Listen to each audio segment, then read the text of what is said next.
Oke, assalamualaikum warahmatullahi wabarakatuh, sobat semua. Jumpa lagi dengan saya. Mudah-mudahan di kesempatan ini semuanya dalam keadaan baik-baik saja, ya. Mudah-mudahan di kesempatan ini semuanya dalam keadaan sehat walafiat, murah rezekinya dan berkah rezekinya, ya bosku. Oke, langsung saja. Untuk kesempatan ini saya ingin memberi sedikit tutorial, bukan tutorial, saya memberi sedikit pengalaman untuk petani muda atau petani pemula, petani sawit, ya. Oke, kalau misalnya nanti Anda suka dengan video saya, bisa diikutin. Kalau kurang suka ya dilewatin aja, ya bosku. Oke, langsung saja. Untuk kesempatan ini saya membuat video ini tentang resiko pemilihan bibit cabutan atau sembarangan memilih bibit, risiko sembarangan memilih bibit sawit, ya bosku. Nah, saya pribadi sebelumnya minta maaf kalau cara penyampaian saya kurang pas atau kurang berkenan, dan saya minta maaf juga kepada senior. Dan ini untuk sama-sama pemula seperti saya, cuma saya udah punya pengalaman sedikit dan saya bagikan untuk Anda, ya. Oke, langsung saja. Inilah risiko penanaman bibit cabutan atau penanaman bibit yang sembarangan, ya. Maksudnya bibit sawit yang sembarangan atau bibit sawit cabutan. Kita memilih bibit kalau sembarangan jadinya akan seperti ini. Buahnya akan hilang. Tapi hilangnya atau berkurangnya bukan hilang, berkurang itu di umur 9-10 tahun masa pembuahan, ya bosku. Nah, ini terus terang aja, ini punya kita sendiri, punya saya sendiri maksudnya. Lahannya ini, sawitnya juga punya saya sendiri. Ini ada 2 hektar lebih nyampe sana. Nah, ada yang tanya, kenapa katanya sampean pembibitan, Mas. Kenapa bibit sampean menanam bibit sawit cabutan, kenapa enggak bibit sawit yang dari kecambah? Nah, itu dulu begini bosku. Dulu waktu itu saya beli lahan ini atau tanah ini masih hutan, itu rawa, dan rawa itu selutut rawanya, ya. Kalau musim hujan, kalau musim kemarau itu paling semata kaki itu, atau sekitar 15 cm dari tanah.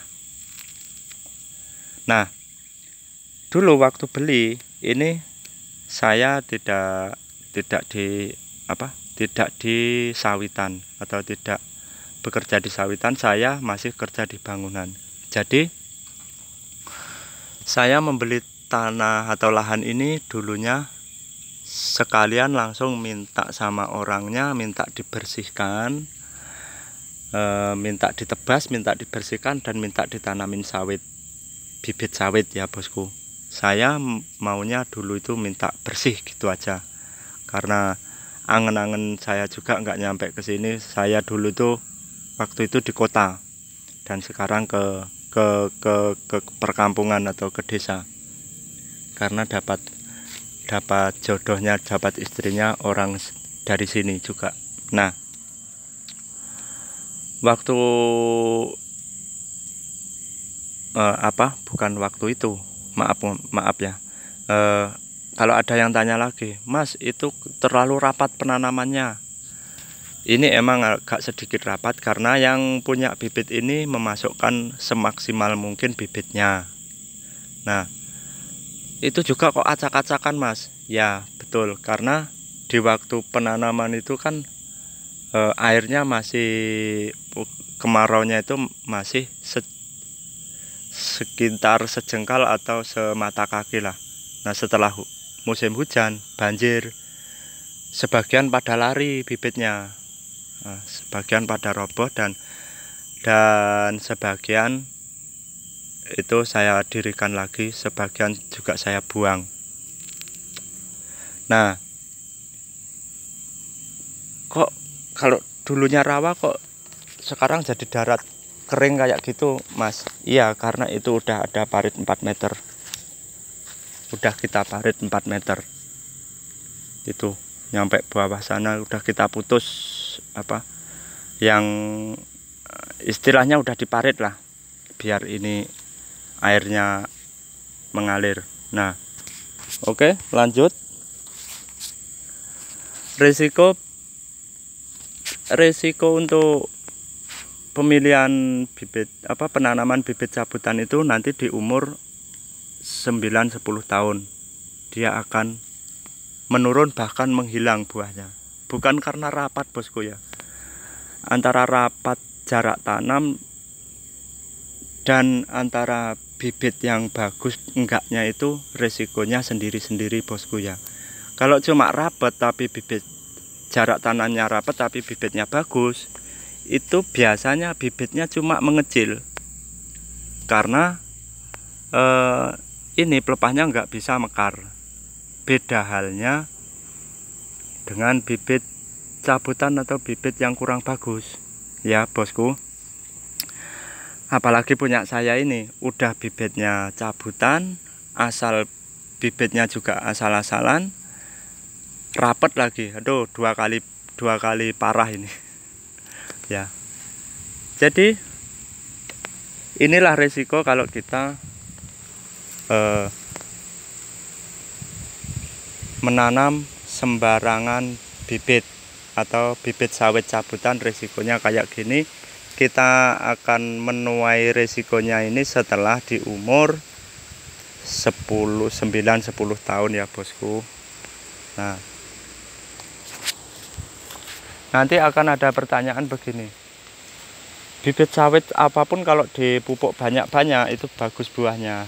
Itu tidak kurang sependapat dengan saya bosku ya, kurang sependapat. Soalnya bibit itu dari mana asal bibitnya, indukannya umur berapa, dan masa buahnya itu masa bagusnya itu di umuran berapa, itu ada semua bosku ya. Nah, dan lagi-lagi pada intinya saya merekomendasikan berhati-hatilah dalam pemilihan bibit sawit ya. Minimal Anda carilah bibit sawit, kalau tidak membibit sendiri ya, carilah bibit sawit yang dari kecambah, minimal itu.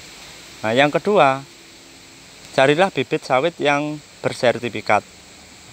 Ini yang lebih penting lagi bos, bibit sawit bersertifikat benar. Nah, carilah atau buktikanlah kalau yang memasarkan itu dia benar-benar sertifikatnya sendiri, juga melakukan pembibitan sendiri. Oke bosku, jangan asal-asal dapat pemasaran katanya bibit bagus. Sekarang banyak pemalsuan bosku ya, mulai dari sertifikatnya, bibitnya itu banyak pemalsuan ya bosku ya. Minimal itu carilah bibit sawit yang di pasaran biasa lah ya, yang di pasaran biasa itu minimal. Oke bosku, tidak harus Anda memilih bibit sawit punya PT, tidak harus, itu duitnya besar sekali. Minimal Anda cari bibit sawit itu yang di pemasaran ya bosku ya. Nah, oke, mungkin itu dulu, durasi panjang, kepanjangan, dan mudah-mudahan ini bermanfaat. Oke bosku, demi sedikit saya tetap akan membuat video-video kayak gini bosku, supaya Anda para pemula biar nggak terlalu menanggung risiko di kemudian tahun, di kemudian hari. Dan mudah-mudahan sedikit tips ini bermanfaat bagi Anda semua, bermanfaat bagi Anda pemula bibit sawit. Mudah-mudahan lah nanti kedapatan suksesnya. Oke bosku, untuk sementara itu dulu, dan mudah-mudahan lah ini bermanfaat. Oke, assalamualaikum warahmatullahi wabarakatuh.